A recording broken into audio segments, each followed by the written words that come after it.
최민석은 창밖으로 내리쬐는 햇살을 바라보며 깊은 한숨을 내쉬었습니다. 오늘도 어김없이 그의 가슴 한구석은 텅 비어 있었죠. 10년이 지났어도 그 빈자리는 여전히 아프게 남아 있었습니다. 민석의 눈에는 잠시 딸 수연의 웃는 얼굴이 스쳐 지나갔어요. 맑고 밝은 웃음소리가 귓가에 맴돌았지만 그것은 단지 기억 속의 환영일 뿐이었습니다. 그날은 수연의 8번째 생일이었어요. 민석은 특별한 선물로 놀이공원 나들이를 계획했지요. 수연은 아침부터 들뜬 마음으로 분홍색 원피스를 입고 아빠 곁을 떠나지 않았습니다. 민석의 손을 꼭 잡고 놀이기구를 타며 행복한 비명을 질렀어요. 그때 민석의 얼굴에 피어났던 미소는 진심이었습니다. 세상 모든 것을 가진 듯했죠. 아빠, 솜사탕 사주세요. 수연이 조르자 민석은 웃으며 고개를 끄덕였어요. 잠시만 여기서 기다려. 금방 올게. 그 한마디가 마지막이었습니다. 솜사탕을 들고 돌아왔을 때 수연은 사라진 후였어요. 민석은 놀이공원을 뛰어다니며 수연의 이름을 외쳤지만 대답은 돌아오지 않았습니다. 그날 이후 민석의 삶은 완전히 변해버렸죠. 경찰은 모든 방법을 동원해 수색했습니다. 민석은 사비를 털어 전국에 수연의 사진을 붙이고 대대적인 수색 작업을 벌였어요. 그러나 딸의 흔적은 어디에도 없었습니다. 매일 밤 민석은 수연의 방에 들어가 그녀의 인형들을 바라보며 눈물을 흘렸죠. 시간이 지날수록 희망은 점점 희미해져 갔어요. 회장님, 이제 그만 일어나세요. 아침 회의 시간입니다. 비서의 목소리에 민석은 현실로 돌아왔습니다. 창가에 서서 얼마나 시간을 보냈는지 모르겠네요. 민석은 무표정한 얼굴로 고개를 끄덕였어요. 이제 그의 삶은 오직 일뿐이었습니다. 회사는 그가 슬픔을 잊을 수 있는 유일한 도피처였죠. 회의실에서 민석은 기계처럼 보고를 듣고 질문했습니다. 임원들은 그의 날카로운 지적에 긴장했지만 누구도 그의 공허한 눈빛 속에 숨겨진 상처를 보지 못했어요. 점심시간이 되어도 민석은 사무실을 떠나지 않았습니다. 식사는 그저 생존을 위한 필수품일 뿐이었죠. 밤이 깊어갈 때까지 일에 몰두하던 민석의 책상 위로 한 장의 서류가 놓였어요. 고개를 들어보니 오랜 비서 김정훈이 걱정스러운 표정으로 서 있었습니다. 다음 주부터 2주간 휴가를 신청해 두었습니다. 회장님, 민석의 눈썹이 꿈틀거렸어요. 내가 언제 휴가를 가겠다고 했지? 정훈은 한 발짝도 물러서지 않고 대답했습니다. 회장님께서 10년 동안 단 하루도 쉬지 않으셨어요. 이대로 가다간 몸이 버티지 못할 겁니다. 난 괜찮아. 일이 많아. 민석이 고개를 돌렸지만 정훈은 포기하지 않았어요. 특별히 준비한 크루즈 여행입니다. 바다 위에서 잠시 마음의 안정을 찾으시길 바랍니다. 모든 준비는 끝났고 회사는 제가 책임지겠습니다. 민석은 한동안 침묵했습니다. 그의 마음 한구석에서는 모든 것으로부터 도망치고 싶다는 생각이 들었어요. 결국 그는 깊은 한숨과 함께 고개를 끄덕였습니다. 크루즈 선상에 발을 디딘 순간부터 민석은 후회가 밀려왔습니다. 넓은 바다와 끝없는 수평선은 그에게 위로가 아닌 더 큰 공허함을 안겨주었어요. 로비에서 체크인을 마치고 객실로 향하는 동안 민석의 표정은 점점 더 어두워졌습니다. 그의 방은 최고급 스위트룸이었지만 화려한 인테리어와 넓은 공간이 무슨 의미가 있었을까요? 민석에게는 그저 또 다른 감옥처럼 느껴질 뿐이었어요. 휴가라. 민석은 창가에 서서 끝없이 펼쳐진 바다를 바라보며 중얼거렸습니다. 물 위에 반사된 햇빛이 반짝거리는 모습이 어쩐지 수연의 웃음을 떠올리게 했어요. 민석은 가슴 한구석이 아려오는 것을 느꼈죠. 첫날 일정은 환영 파티로 시작되었습니다. 화려한 드레스와 정장을 차려입은 승객들 사이에서 민석은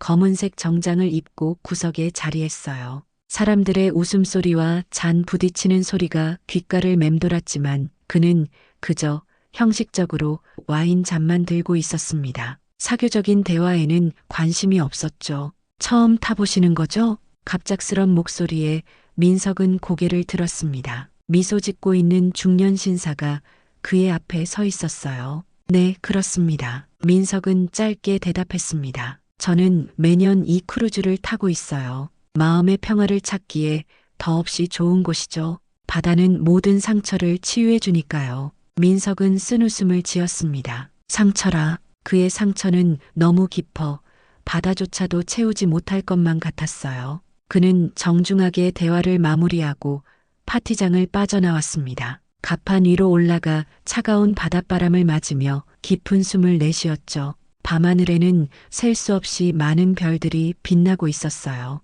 도시에서는 결코 볼 수 없는 광경이었습니다. 민석은 문득 수연과 함께 별을 보던 날을 떠올렸어요. 그날 밤 수연은 천진난만하게 물었죠. 아빠, 저 별들은 누가 켜는 거야?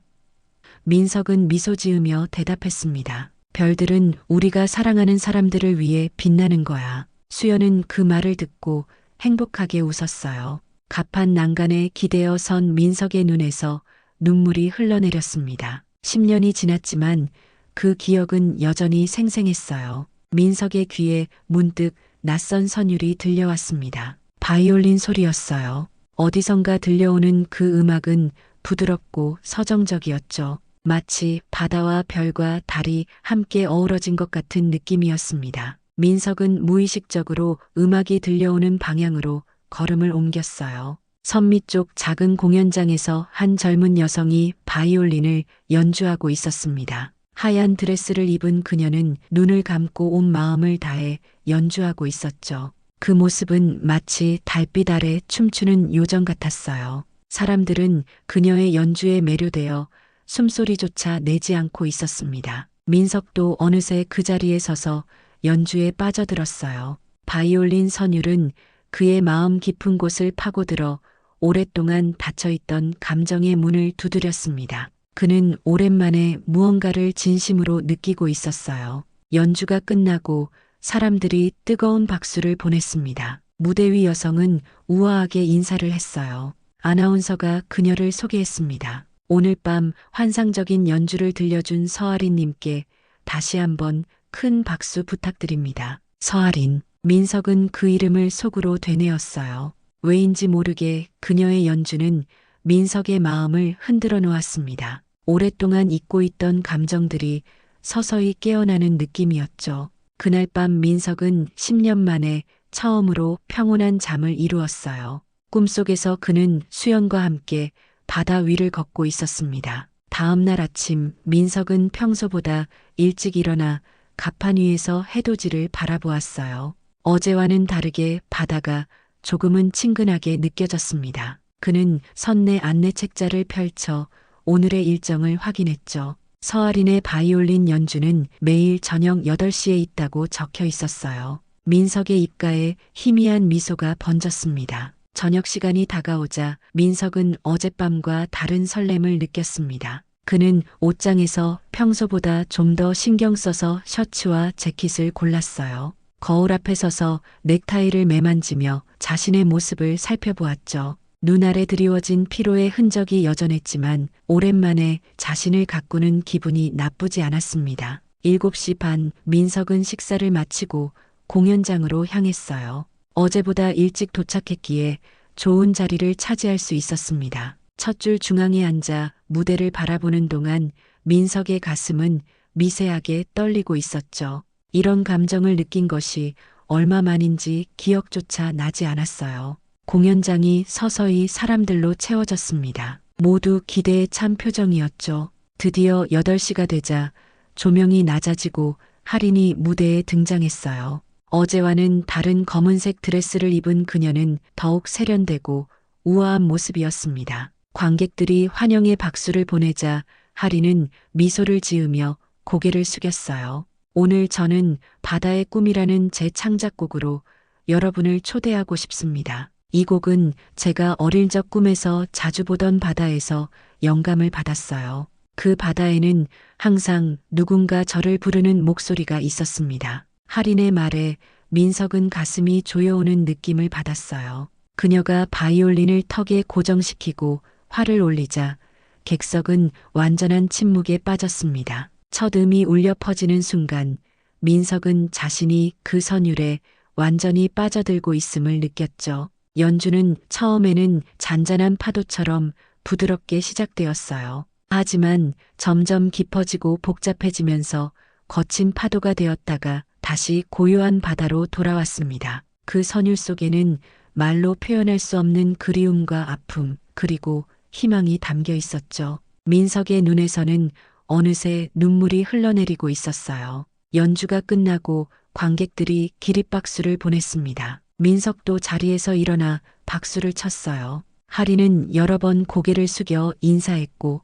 마지막으로 객석을 향해 미소 지었을 때 그녀의 시선이 잠시 민석과 마주쳤습니다. 민석은 가슴이 쿵 내려앉는 듯한 느낌을 받았어요. 하린의 눈빛에는 민석이 오랫동안 잊고 있던 무언가가 있었습니다. 공연이 끝나고 사람들이 하나둘 자리를 떠났지만 민석은 그대로 앉아 있었어요. 그는 마음속으로 내일 다시 이 자리에 와야겠다고 다짐했습니다. 그리고 그 다짐대로 민석은 다음 날에도 그 다음 날에도 하린의 공연을 보러 왔죠. 매일 밤 그녀의 연주를 들으며 민석은 조금씩 변화하고 있었어요. 단단하게 닫혀있던 그의 마음이 서서히 아주 조금씩 열리기 시작했습니다. 그는 식사 시간에 다른 승객들과 간단한 대화를 나누기도 하고 가끔은 갑판 위에서 바닷바람을 맞으며 미소 짓기도 했죠. 넷째 날 밤 공연이 끝난 후 민석은 용기를 내어 백스테이지로 향했어요. 그는 작은 꽃다발을 들고 하린에게 다가갔습니다. 정말 아름다운 연주였습니다. 하린은 놀란 표정으로 고개를 들었어요. 그리고 민석을 알아보고 미소를 지었습니다. 매일 오시는 분이시죠? 첫 줄에서 항상 저를 지켜보시던. 민석은 살짝 당황했지만 미소로 대답했어요. 네, 그렇습니다. 최민석이라고 합니다. 서하린이에요. 만나서 반가워요. 최민석 씨. 하린은 꽃다발을 받아들며 말했습니다. 그렇게 두 사람의 첫 대화가 시작되었어요. 하린은 자신이 크루즈 전속 연주자로 일한 지 이제 막 1년이 되었다고 했습니다. 전 세계를 돌아다니며 연주하는 것이 그녀의 꿈이었다고 했죠. 민석은 자신의 이야기를 많이 하지 않았지만 하린의 연주가 얼마나 그에게 위로가 되는지 진심으로 전했어요. 내일도 오실 거예요? 헤어지기 전 하린이 물었습니다. 민석은 고개를 끄덕였어요. 당연하죠. 내일은 어떤 연주를 들려주실 건가요? 하린은 조금 수줍게 웃으며 대답했습니다. 특별히 준비한 곡이 있어요. 어릴 적 기억 속에서 희미하게 남아있는 자장가예요. 완전한 곡은 아니지만 제게는 매우 소중한 곡이죠. 자장가라는 말에 민석의 심장이 빠르게 뛰기 시작했어요. 그는 애써 침착함을 유지하며 미소 지었습니다. 기대하고 있겠습니다. 객실로 돌아온 민석은 오랫동안 창밖을 바라보았어요. 마음속에서는 오래된 기억들이 파도처럼 밀려왔습니다. 수연이 잠들기 전 항상 불러달라고 조르던 그 자장가. 민석은 오랫동안 그 멜로디를 떠올리지 않으려 했죠. 너무 아팠으니까요. 하지만 하린이 말한 자장가가 설마 그것일까? 단순한 우연일 뿐이라고 생각하면서도 민석의 가슴은 이상한 예감으로 두근거렸습니다. 밤이 깊어갔지만 민석은 쉽게 잠들지 못했어요. 내일 밤이 기다려지면서도 두려웠습니다. 무언가 큰 변화가 그를 기다리고 있다는 예감이 들었죠. 다섯째 날 민석은 하루 종일 초조함에 시달렸어요. 아침 식사도 제대로 하지 못하고 크루즈에서 제공하는 활동들에도 집중할 수 없었습니다. 그의 머릿속은 오직 하린과 그녀가 연주할 자장가로 가득 차 있었죠. 혹시나 하는 마음에 민석은 오래된 사진첩을 뒤적였어요. 디지털 기기에 저장된 수연의 사진들을 하나하나 살펴보면서 그 특별했던 시간들을 떠올렸습니다. 특히 수연의 7번째 생일 사진에서 민석은 오래 시선을 떼지 못했어요. 분홍색 드레스를 입고 환하게 웃고 있는 수연의 모습이 너무나 선명했습니다. 그 사진 속에는 없지만 그날 밤 민석이 수연에게 불러주었던 자장가가 귓가에 맴돌았어요. 그것은 민석의 어머니가 그에게 불러주던 자장가였고 민석은 그대로 수연에게 물려주었습니다. 달빛 아래 작은 배가 흔들리며 춤을 춰요. 그 배 위에서 우리 아가는 달림과 별림을 바라봐요. 민석은 입술을 떨며 그 가사를 중얼거렸습니다. 그 노래는 수연이 가장 좋아했던 자장가였죠. 민석은 갑자기 가슴이 조여오는 느낌에 깊은 숨을 들이쉬었어요. 만약 할인이 연주할 자장가가 이 노래라면 그건 단순한 우연일까요? 아니면 시간은 느리게 흘러갔습니다. 저녁 식사 시간이 다가왔지만 민석은 식욕이 없었어요. 그는 간단히 와인 한 잔만 마시고 공연장으로 향했습니다. 평소보다 더 일찍 도착했지만 이미 여러 사람들이 자리를 잡고 있었죠. 민석은 어제와 같은 첫 줄 중앙에 앉아 무대를 응시했어요. 시간은 견딜 수 없을 만큼 느리게 흘러갔습니다. 마침내 공연 시간이 되었고 할인이 무대에 등장했어요. 오늘은 흰색 드레스를 입은 그녀가 더욱 빛나 보였습니다. 민석은 숨을 죽인 채 그녀의 모습을 바라보았죠. 할인이 인사를 하고 관객들에게 말했어요. 오늘 마지막 곡으로 제가 어릴 적부터 마음속에 간직해온 자장가를 연주하려 합니다. 완전한 곡이 아니라 제가 기억하는 단편적인 멜로디지만 이상하게도 이 곡을 연주할 때면 항상 따뜻한 포옹을 받는 듯한 느낌이 들어요. 제게는 매우 특별한 곡입니다. 할인의 말에 민석의 심장은 더욱 빠르게 뛰었습니다. 그는 손으로 무릎을 꽉 쥐며 할인이 첫 음을 연주하기를 기다렸어요.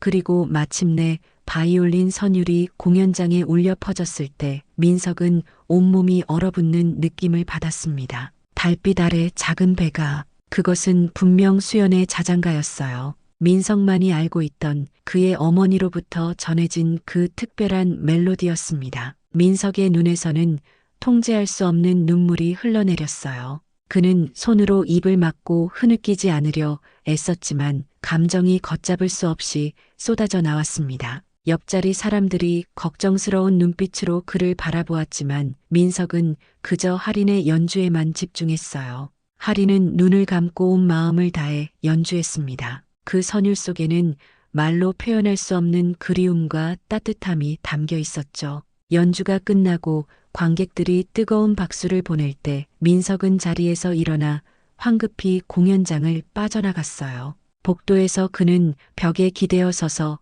깊은 숨을 내쉬었습니다. 머릿속에는 수많은 생각들이 회오리처럼 맴돌았어요. 그 자장가, 어떻게 할인이 알고 있을까? 설마 할인이. 민석은 용기를 내어 다시 공연장으로 향했습니다. 사람들이 하나둘 빠져나가는 사이 그는 백스테이지로 향했어요. 할인은 바이올린을 케이스에 넣고 있었습니다. 민석이 다가가자 그녀는 미소를 지었어요. 오늘도 오셨네요. 어떠셨어요, 제자장? 할인의 말이 끊겼습니다. 민석의 얼굴에 흐르는 눈물을 본 것이죠. 괜찮으세요? 민석은 떨리는 목소리로 물었어요. 그 자장가 어디서 배우셨나요? 할인은 조금 놀란 표정으로 대답했습니다. 사실 정확히 기억나지 않아요. 어릴 때부터 제 머릿속에 있었던 멜로디예요. 때로는 꿈에서 누군가 불러주는 것 같기도 했고. 왜 그러시죠? 민석은 입술을 깨물며 감정을 추스르려 노력했어요. 혹시 당신의 어린 시절에 대해 더 이야기해 주실 수 있을까요? 실례가 될지 모르겠지만 당신이 몇 살인지, 어디서 자랐는지. 할인은 잠시 생각하더니 고개를 끄덕였습니다. 저는 28살이에요. 제가 알기로는 부산에서 태어났고 5살 때 입양되었다고 들었어요. 그 전의 기억은 거의 없지만 28살, 부산, 입양, 이 단어들이 민석의 마음을 강타했어요. 수연이 살아있다면 지금 28살이었을 것입니다. 그리고 수연이 사라진 놀이공원은 부산에 있었죠. 민석은 가슴이 터질 것 같은 느낌을 받았습니다. 혹시 당신의 입양 전 이름을 알고 계신가요? 민석의 목소리는 거의 들리지 않을 정도로 작았어요. 할인은 잠시 당황한 표정을 지었습니다. 어떻게 아셨죠? 제 원래 이름은 최수연이었어요. 하지만 그건 입양 서류에서만 봤을 뿐. 할인의 말이 멈췄습니다. 그녀는 민석의 눈에서 흘러내리는 눈물과 그의 떨리는 손을 보았어요. 혹시 저를 아시나요? 세상이 멈춘 것 같았습니다. 할인의 질문에 민석의 입술이 떨렸어요. 그의 눈앞에는 수많은 기억의 조각들이 빠르게 스쳐 지나갔습니다. 분홍색 원피스를 입고 웃던 어린 수연의 모습, 그녀가 사라진 그 끔찍한 날의 기억, 그리고 10년 동안의 고통스러운 시간들까지. 최수연. 민석은 그 이름을 마치 성스러운 기도문처럼 응조렸어요. 그래, 내 원래 이름은 최수연이었어. 그리고 민석은 깊은 숨을 들이쉬었습니다. 나는 너의 아버지란다. 할인의 얼굴에서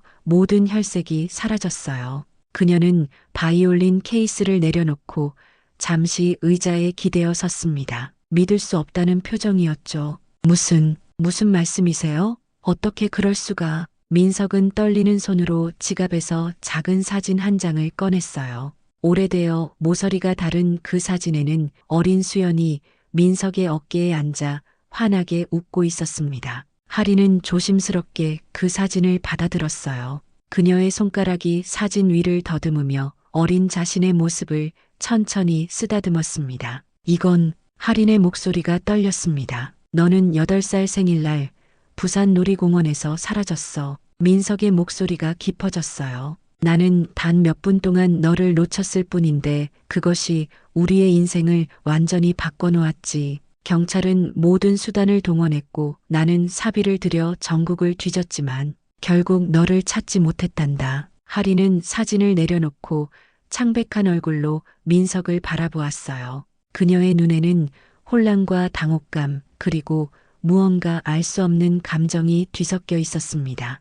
저는 5살 때부터의 기억만 있어요. 그전에는. 하리는 머리를 감싸주며 말을 이었습니다. 가끔 꿈에서 누군가 나를 부르는 소리가 들렸어요. 그리고 그 자장가 항상 제 마음속에 있었죠. 민석은 조심스럽게 한 걸음 다가섰어요. 그 자장가는 내 어머니가 나에게 불러주던 것이었어. 그리고 나는 그대로 너에게 물려주었지. 내가 잠들기 전 항상 불러달라고 조르던 노래였단다. 하린의 눈에서 눈물이 흘러내렸습니다. 그녀는 혼란스러운 표정으로 주위를 둘러보았어요. 갑자기 그녀의 시선이 한 곳에 고정되었습니다. 민석의 왼쪽 귀 아래 작은 점이 있었죠. 그 점, 하린이 속삭였어요. 제 꿈속에서 저를 안아주던 사람에게도 같은 위치에 점이 있었어요. 민석은 자신도 모르게 그 점을 손으로 만졌습니다. 그것은 그의 가족 중 많은 사람들이 가지고 있는 유전적 특징이었어요. 수연에게도 같은 위치에 작은 점이 있었습니다. 너도 같은 점이 있었지. 내 오른쪽 발목 안쪽에. 민석의 목소리가 떨렸어요. 하린의 눈이 커졌습니다. 그녀는 무의식적으로 오른쪽 발목을 만졌어요. 어떻게 아셨죠? 거기에 정말 점이 있어요. 둘 사이에 침묵이 흘렀습니다. 그것은 이제 우연이 아니었어요. 하리는 천천히 의자에 앉았고 민석도 그녀 앞에 무릎을 꿇고 앉았습니다. 그들은 서로의 눈을 바라보며 오랜 시간 말없이 그 자리에 있었어요. 어떻게 된 거죠? 제가 정말 당신의 딸이라면 어떻게 입양되었던 걸까요? 하리는 마침내 입을 열었습니다. 민석은 깊은 한숨을 내쉬었어요. 그건 나도 알고 싶은 일이야. 경찰 조사에 따르면 놀이공원에서 누군가 너를 데려간 것 같았어. 하지만 그 이후의 일은. 민석은 고개를 저었습니다. 내가 입양되었다면 법적 절차를 거쳤을 텐데 어떻게 나를 찾지 못했는지. 하리는 불현듯 기억났다는 듯이 말했어요. 저를 입양한 부모님께서는 제가 고아원에 있었다고 하셨어요. 서울의 한 고아원에서요. 제 이름과 생년월일만 알려진 채로 그곳에 맡겨졌다고 들었습니다. 민석의 눈에 분노가 스쳤지만 그는 빠르게 감정을 억눌렀어요. 지금은 그런 것을 따질 때가 아니었습니다. 그보다 중요한 것은 눈앞에 있는 그의 딸 수연이었어요. 내 입양 부모님은 어떤 분들이셨니? 민석은 조심스럽게 물었습니다. 하린의 얼굴에 따뜻한 미소가 번졌어요. 정말 좋은 분들이셨어요. 서하진 교수님과 김미영 선생님이시죠. 두 분 다 음악을 사랑하셨고 제게 바이올린을 가르쳐 주셨어요. 그분들 덕분에 제가 지금의 제가 될 수 있었죠. 민석은 안도의 한숨을 내쉬었습니다. 적어도 수연은 좋은 가정에서 자랐구나 싶었어요. 하지만 그의 마음 한구석에는 여전히 아픔이 남아 있었습니다. 그가 함께하지 못했던 수연의 성장 과정, 그녀의 첫 바이올린 연주, 학창시절, 청소년기의 고민들, 그 모든 순간을 놓친 것이 너무나 아팠죠. 지금 그분들은 민석이 물었어요. 하리는 슬픈 미소를 지었습니다. 아버지는 3년 전에 돌아가셨어요. 어머니는 지금 요양원에 계시죠. 알츠하이머병으로. 민석은 고개를 끄덕였어요. 복잡한 감정이 그의 가슴을 채웠습니다. 한편으로는 수연을 돌봐준 그들에게 감사했고 다른 한편으로는 자신이 그 자리에 있었어야 한다는 생각에 괴로웠죠. 내가 정말 내 딸이 맞다면 민석은 조심스럽게 말을 이었어요. 우리는 DNA 검사를 통해 확인할 수 있을 거야. 물론 내 마음속에는 이미 확신이 있지만 하리는 천천히 고개를 끄덕였습니다. 저도 그렇게 하고 싶어요. 이건 너무 갑작스러운 일이라 아직 실감이 나지 않네요. 민석은 조심스럽게 손을 내밀었어요. 하린이 망설임 없이 그 손을 잡았습니다. 두 사람의 손이 만나는 순간 말로 표현할 수 없는 연결감이 흘렀죠. 그것은 혈연의 끈이었을까요? 아니면 상실과 재회의 감동이었을까요? 크루즈의 마지막 날 민석과 하리는 함께 갑판에 서서 수평선 너머로 지는 해를 바라보고 있었습니다. 이틀 전 그들은 크루즈에 있는 의무실에서 DNA 검사를 받았고 오늘 아침에 결과를 받았어요. 예상대로 결과는 부마이너스자 관계 확인이었습니다. 과학적으로도 이제 하리는 최수연이었죠. 아직도 믿기지 않아요. 하린이 난간에 기대어 서며 말했습니다. 바닷바람이 그녀의 머리카락을 부드럽게 흩트렸어요. 제 인생이 하루 만에 완전히 바뀌었네요. 민석은 딸을 바라보며 미소 지었습니다. 10년 동안 꿈에서조차 꿀 수 없었던 순간이었어요. 나도 마찬가지란다. 내가 살아있다는 사실만으로도. 민석의 목소리가 감정에 북받쳐 떨렸습니다. 해는 천천히 수평선 아래로 내려가고 있었어요. 붉은 노을이 바다를 물들이고 그 아름다운 풍경 속에서 부녀는 새로운 시작을 맞이하고 있었습니다. 하리는 잠시 침묵하다가 조용히 물었어요. 앞으로는 어떻게 되는 걸까요? 제 이름은, 제가 살아온 삶은. 민석은 깊은 생각에 잠겼다가 천천히 대답했습니다. 그건 내가 결정할 일이야. 나는 그저 내가 내 곁에 있다는 사실만으로도 충분히 행복하단다. 내가 서아린으로 살아온 삶을 부정하고 싶지 않아. 내가 원한다면 그대로 할인으로 살아도 좋고 수연으로 돌아오고 싶다면 그것도 좋아. 할인의 눈에 눈물이 고였어요. 저는 저를 키워주신 부모님도 사랑하고 또 당신도 아버지도 사랑해요. 이건 선택의 문제가 아닌 것 같아요. 민석은 부드럽게 할인의 어깨를 감쌌습니다. 그래, 사랑은 선택의 문제가 아니지. 우리는 시간을 두고 서로를 알아가면 되니까 서두를 필요 없단다. 하리는 고개를 끄덕이며 민석에게 기대었어요. 둘은 말없이 노을이 완전히 사라질 때까지 그렇게 서 있었습니다. 어둠이 내리고 하늘에 별이 하나둘 빛나기 시작했어요. 아버지, 하린이 처음으로 그렇게 부르자 민석의 심장이 뛰었습니다. 제가 기억나는 것들이 있어요. 조각조각 나무 퍼즐처럼 흩어져 있지만 놀이공원에서 분홍 솜사탕을 들고 계셨던 모습, 그리고 제가 타고 싶어 했던 회전목마. 민석의 눈에서 눈물이 흘러내렸어요. 그는 고개를 끄덕였습니다. 맞아. 그날 너는 분홍 원피스를 입고 있었지. 회전목마를 3번이나 탔는데도 더 타고 싶어 했어. 그리고 내가 솜사탕을 사러 간 사이에 하리는 민석의 손을 꼭 잡았습니다. 그날 일은 아버지의 잘못이 아니에요. 아무도 그런 일이 일어날 거라고 예상하지 못했을 거예요. 민석은 고개를 저었어요. 아니야, 내가 널 더 잘 지켰어야 했어. 그날 이후로 나는 매일 자책하며 살았단다. 만약 내가, 그만요. 할인이 단호하게 말했습니다. 과거는 바꿀 수 없어요. 지금 우리가 다시 만난 것이 중요하지 않나요? 이건 기적이에요. 민석은 딸의 말에 위로를 받았어요. 그는 깊은 숨을 내쉬며 고개를 끄덕였습니다. 그래, 내 말이 맞아. 우리에게 주어진 이 2번째 기회를 소중히 여기자. 그때 갑판 스피커에서 공지방송이 흘러나왔어요. 오늘 마지막 날을 맞아 특별 공연이 있을 예정입니다. 모든 승객 여러분을 메인 라운지로 초대합니다. 하리는 눈을 크게 떴습니다. 아, 제 공연이에요. 완전히 잊고 있었어요. 민석은 놀란 표정을 지었습니다. 오늘도 연주를 해야 하는구나. 괜찮겠어? 마음이 많이 혼란스러울 텐데. 하리는 잠시 생각하더니 밝게 웃었어요.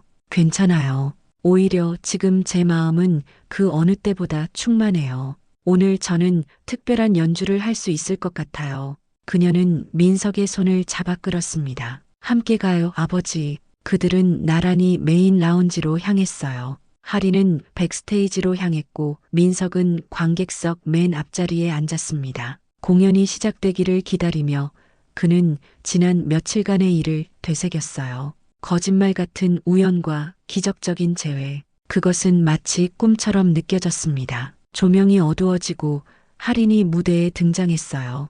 오늘 그녀는 특별히 아름다웠습니다. 마치 내면에서 빛이 나는 것 같았죠. 그녀는 관객들을 향해 인사한 후 특별히 민석을 바라보며 미소 지었어요. 오늘 저는 특별한 곡을 연주하려고 합니다. 이 곡은 제가 어릴 적부터 마음속에 간직해왔던 자장가를 완성한 것이에요. 이제야 저는 그 노래의 진정한 의미를 알게 되었습니다. 이 연주는 오랫동안 저를 찾아주신 한 분께 바치는 제 마음입니다. 하리는 바이올린을 턱에 고정시키고 활을 올렸어요. 그리고 그녀가 연주하기 시작했을 때 그것은 민석이 알고 있던 자장가였지만 동시에 훨씬 더 깊고 풍부한 곡이 되어 있었습니다. 하리는 그 자장가에 자신의 이야기를 더했어요. 상실과 그리움, 그리고 마침내 찾아온 재회의 기쁨까지. 민석은 눈을 감고 그 선율에 온전히 자신을 맡겼습니다.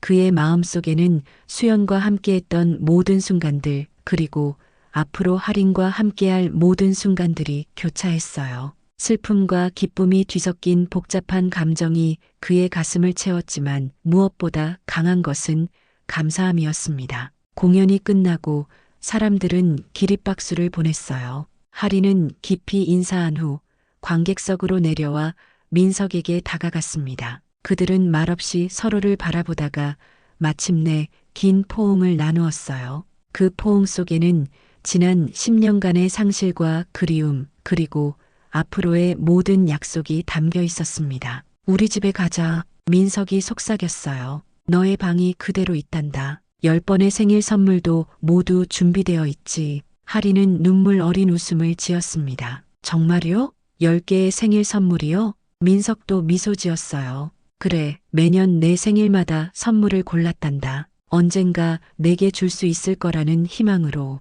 하리는 아버지의 손을 꼭 잡았습니다. 이제 돌아갈 집이 생겼네요. 민석은 고개를 끄덕였어요. 그래, 함께 집으로 가자. 크루즈가 항구에 다가올 무렵 민석과 하리는 다시 갑판에 나와 육지를 바라보았습니다. 새로운 시작을 알리는 새벽빛이 지평선을 물들이고 있었어요. 하리는 바이올린을 꺼내어 마지막으로 자장가를 연주했습니다. 그 선율은 바다 위로 부드럽게 퍼져나가며 부녀의 재회를 축복하는 듯 했죠. 바다 위의 자장가는 이제 슬픔의 노래가 아닌 희망과 재결합의 노래가 되었습니다. 민석과 하리는 서로의 손을 꼭 잡고 새로운 여정을 향해 나아갔어요. 그들 앞에는 함께할 많은 날들이 기다리고 있었습니다. 1년이 지난 어느 봄날 민석의 저택 정원에는 벚꽃이 흩날리고 있었습니다. 잔디밭 중앙에 마련된 작은 무대 위에서